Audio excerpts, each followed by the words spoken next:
নমস্কার দর্শক বন্ধুগণ, সাধক জীবন চ্যানেলে সকলকে স্বাগত জানাই। আজকে ভারতবর্ষের পবিত্র তীর্থভূমিগুলির মধ্যে দ্বারকাধীশের দ্বারকাপুরীর কথা। আজকে দ্বারকার প্রাচীনকালের নাম ছিল কুশস্থলী।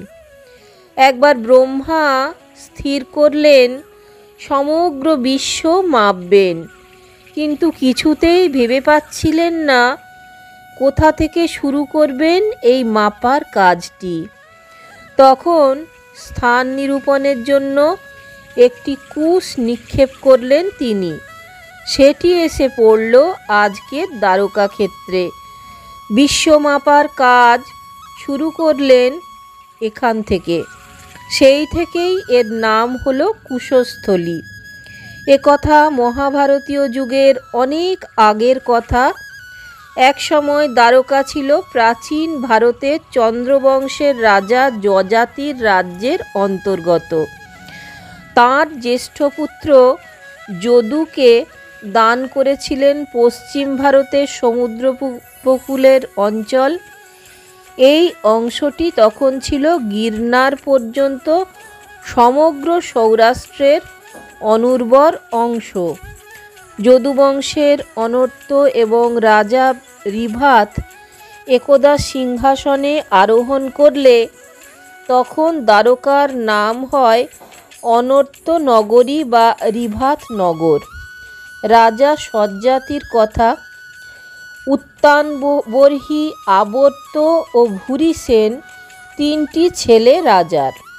আবর্তের এক ছেলের নাম রেবত।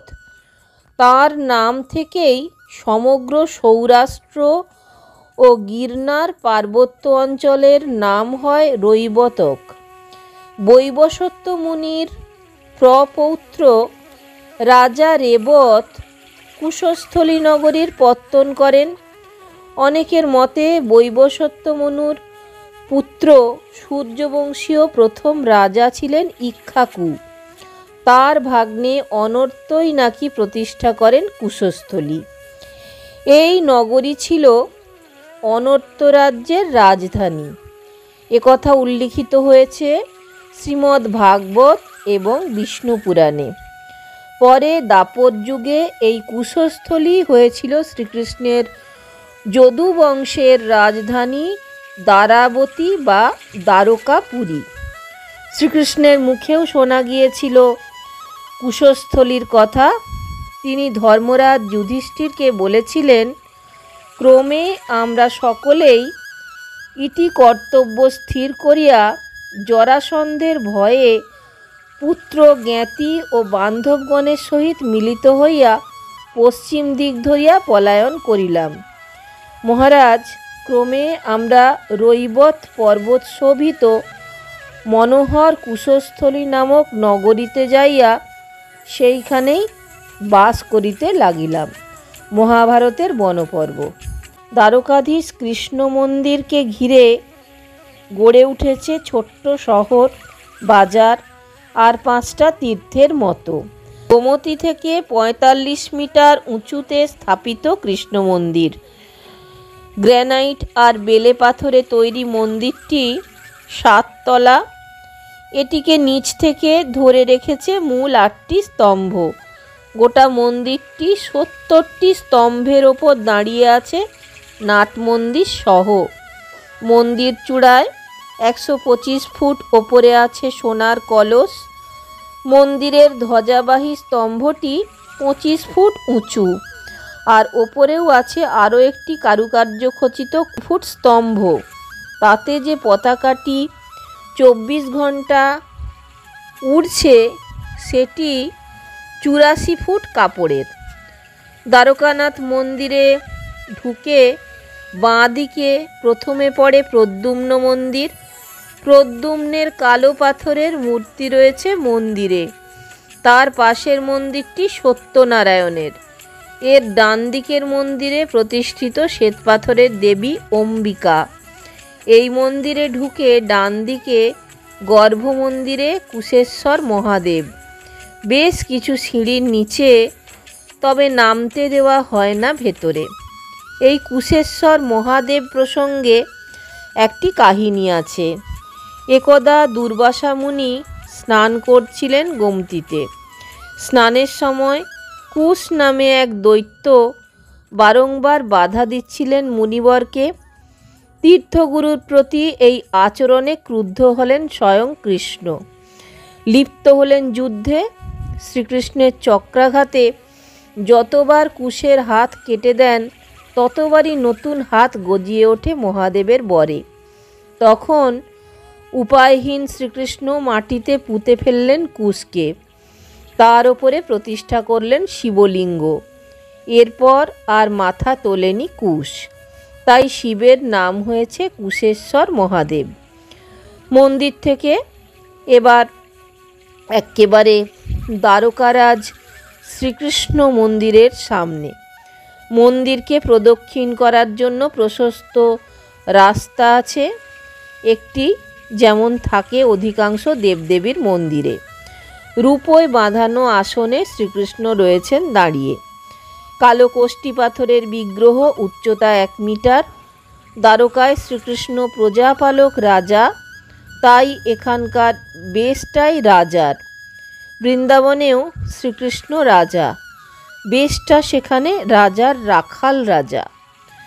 নাথ দুয়ারা আর জয়পুরের গোবিন্দ মন্দিরে কৃষ্ণ বিগ্রহ যেমন ঠিক, তেমনই এই দ্বারকাধামে। মনে হয় যেন একই ছাঁচে গড়া। অপূর্ব কারুকার্য খচিত শঙ্খ, চক্র, গদা, পদ্ম হাতে। ভক্তপ্রাণ তীর্থযাত্রীদের প্রাণ আকুল করে দেওয়ার মতো বিগ্রহ এই দ্বারকায়, দ্বারকাধীশের মন্দিরে। স্কন্ধপুরাণের মতে দ্বারকাতে শ্রীকৃষ্ণের 16টি রূপ সম্বলিত মূর্তি দর্শন করলে পার্থিব সমস্ত সুখ ভোগের মধ্যে থেকেও মানুষ মোক্ষ লাভ সমর্থ হয়। 16 রূপের শ্রীকৃষ্ণ একমাত্র দ্বারকা ছাড়া আর কোথাও নেই। শ্রীকৃষ্ণ তার কীর্তিময় জীবনের বহু কীর্তি নিয়ে সমৃদ্ধ করেছিলেন দ্বারকাকে। দ্বারকাধীশ কৃষ্ণ শুধু ভগবানই ছিলেন না, তিনি ছিলেন রাজা। সাধারণ মানুষ এসে জানাতো সুখ, দুঃখ আর অসুবিধার কথা। এটি তার রাজদরবার। একাধারে দ্বারকায় শ্রীকৃষ্ণ রাজা, বিচারপতিও বটে। তাই রাজমন্দিরে প্রবেশের জন্য নির্দিষ্ট কিছু সময়ও আছে। তীর্থযাত্রী ও দর্শনার্থীরা এলে রাজা কৃষ্ণের দর্শন পেয়ে থাকেন। এই মন্দির প্রতিষ্ঠার পর প্রথম যে বিগ্রহটি প্রতিষ্ঠা করা হয় তার নাম রণছোড়জি। মথুরা থেকে বলরামকে নিয়ে রণ ছেড়ে দ্বারকায় এসেছিলেন বলে দ্বারকাধীশ কৃষ্ণের ওই নাম হয়েছে দ্বারকায়। 1269 খ্রিস্টাব্দে মূল বিগ্রহটি গোপনে নিয়ে যায় কিছু পাণ্ডা। প্রতিষ্ঠা করেন আমেদাবাদের ডাকোরের কাছে একটি মন্দিরে। সেটি আজও পূজিত হয় সেখানে। মন্দির শূন্য হলো। দ্বারকার মন্দির ছেড়ে রণছোড়জি চলে গেলেন ডাকোরে। এরপর মন্দিরের শূন্য সিংহাসনে আবার প্রতিষ্ঠা করা হলো শ্রীকৃষ্ণের বিগ্রহ। সেটিও চুরি হলো। বটদ্বীপের খাড়ির ওপর পাড়ে প্রতিষ্ঠা করলেন এক ভক্ত। বটদ্বীপের আরেক নাম শঙ্খদ্বীপ। সেখানে দ্বারকাধিপতির নাম হলো শঙ্খেশ্বর স্বামী। দ্বিতীয়বার বিগ্রহ চুরির পেছনে রয়েছে একটি জনশ্রুতি। রামদাস বৈরাগী নামে এক কৃষ্ণ প্রেমিক ছিলেন দ্বারকায়।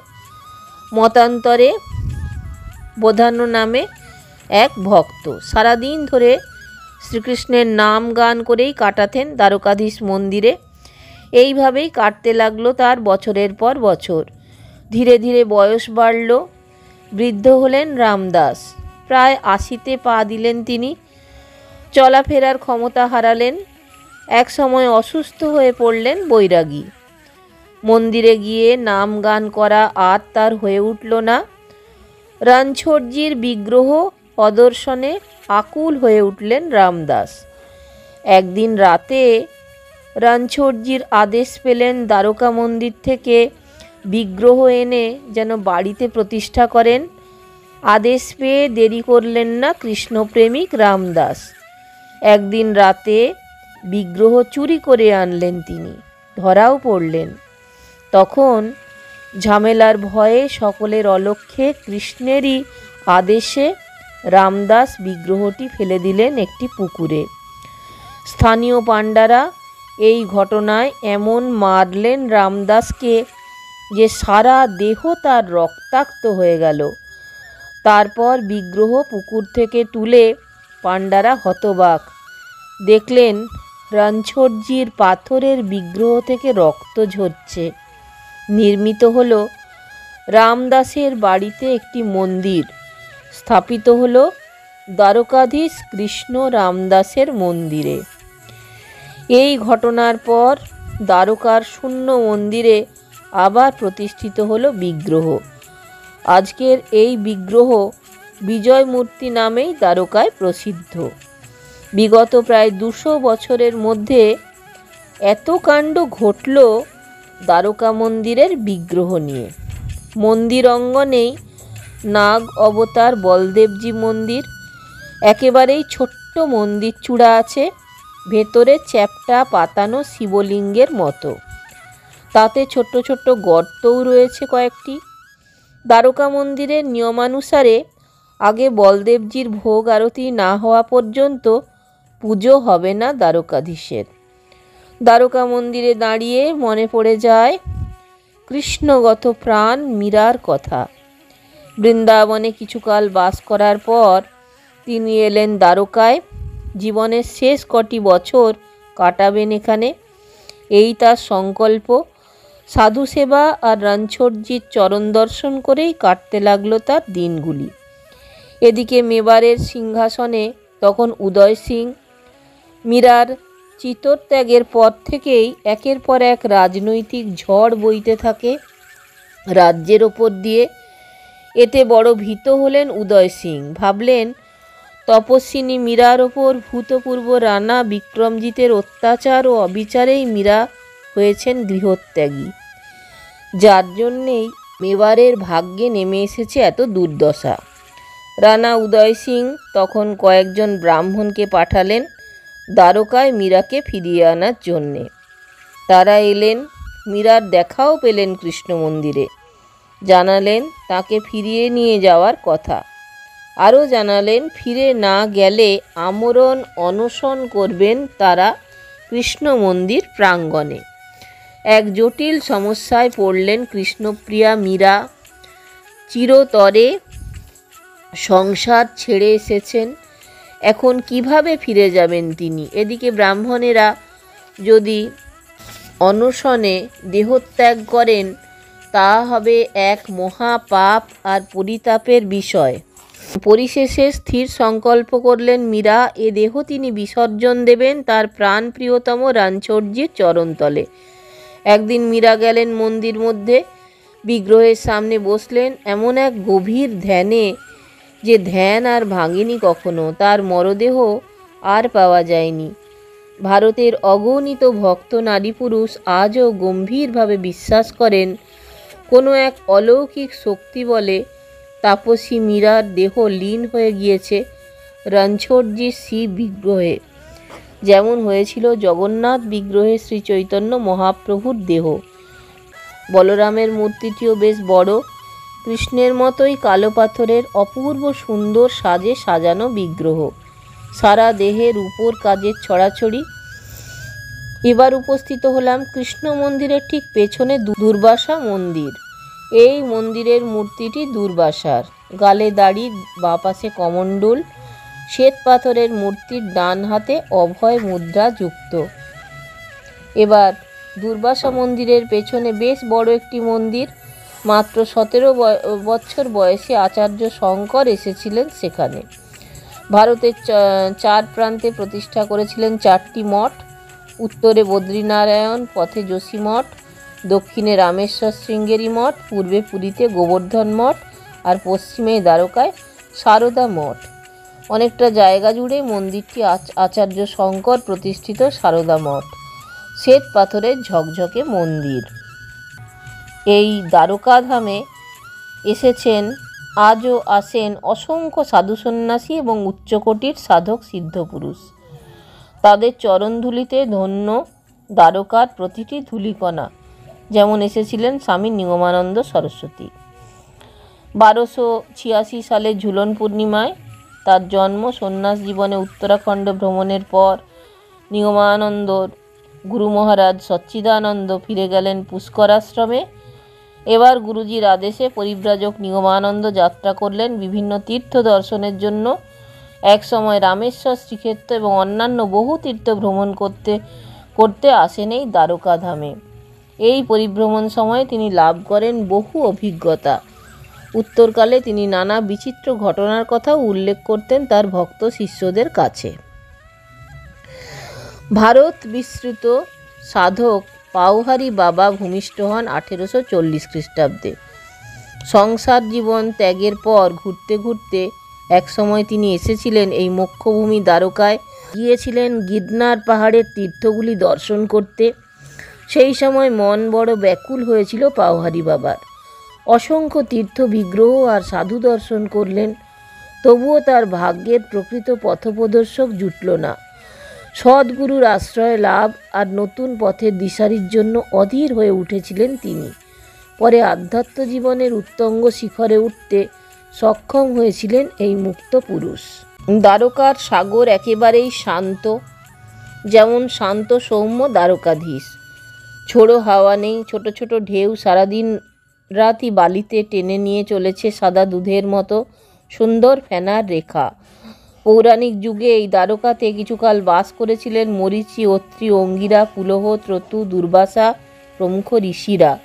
এদের পাদস্পর্শে আজও পবিত্র পুণ্যময় দ্বারকা।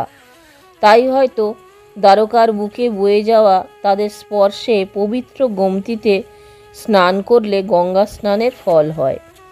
অতি প্রাচীন তীর্থ এই দ্বারকা 7টি মোক্ষভূমির মধ্যে একটি। শ্রীকৃষ্ণের দ্বারকায় আসার অনেক আগে থেকেই দ্বারকা ছিল দ্বারকাতেই। এটি বিষ্ণুর অবতার ত্রিবিক্রমের দেশ। মোক্ষতীর্থ হিসাবে গড়ে তোলার জন্যই শেষনাগের সঙ্গে পাতাল থেকে উঠে এসেছিলেন বিষ্ণু, তারপর বসবাস করেন এখানে। সনক, সনন্দ এবং অন্যান্য ঋষিদের বন্ধনমুক্ত হওয়ার জন্যই দ্বারকা সাধনার স্থল, মোক্ষভূমি হিসাবে প্রসিদ্ধ। প্রবাদ আছে, দ্বারকার গোমতীতে স্নান করলে মানুষ পার্থিব বন্ধন মুক্ত হয়। মথুরা, বৃন্দাবন, কুরুক্ষেত্র এবং দ্বারকা, এই 4টি ক্ষেত্রে শ্রীকৃষ্ণের লীলা ভিন্ন ভিন্ন রসমাধুর্যের। তার মধ্যে দ্বারকা লীলাও বৈচিত্র্যময়। শ্রীমদ্ ভাগবতের মতে এখানে তিনি 16,108 পত্নী প্রেয়সীর গৃহে এক এক কৃষ্ণে বিরাজ করেছেন। শ্রীকৃষ্ণের 12 যোজন বিস্তীর্ণ আশ্চর্য নগর চলে গিয়েছে সমুদ্র গর্ভে। শ্রীকৃষ্ণ রুক্মিণীর ছেলে প্রদ্যুম্ন, অনিরুদ্ধ হলো প্রদ্যুম্নের ছেলে, অনিরুদ্ধর ছেলে ব্রজনাথ। কথিত আছে প্রাচীনকালে বৃন্দাবনের কয়েকটি মন্দির স্থাপন করেন ব্রজনাথ। পরে দ্বারকায় তিনি কৃষ্ণ মন্দির প্রতিষ্ঠা করেন। কালের নিয়মে সে মন্দির লুপ্ত হয়। ঐতিহাসিকদের একাংশের মত বর্তমান মন্দিরটি নির্মাণ করেন জনৈক গুপ্ত রাজা। তবে দ্বারকাধীশ মন্দিরটি উদ্ধার ও সংস্কার করেন আচার্য শঙ্কর। একই সঙ্গে ব্যবস্থাদি করেন নিত্য সেবা কার্যের, যা আজও চলেছে নিরবচ্ছিন্নভাবে। দর্শক বন্ধুগণ, যদি ভালো লাগে তাহলে অবশ্যই চ্যানেলটা একটা লাইক, শেয়ার, সাবস্ক্রাইব করে সঙ্গে থাকবেন। আর সকলকে অজস্র ধন্যবাদ আমার চ্যানেলে এসে আপনাদের মূল্যবান সময় ব্যয় করবার জন্য। শীঘ্রই ফিরে আসব পরবর্তী পর্ব নিয়ে।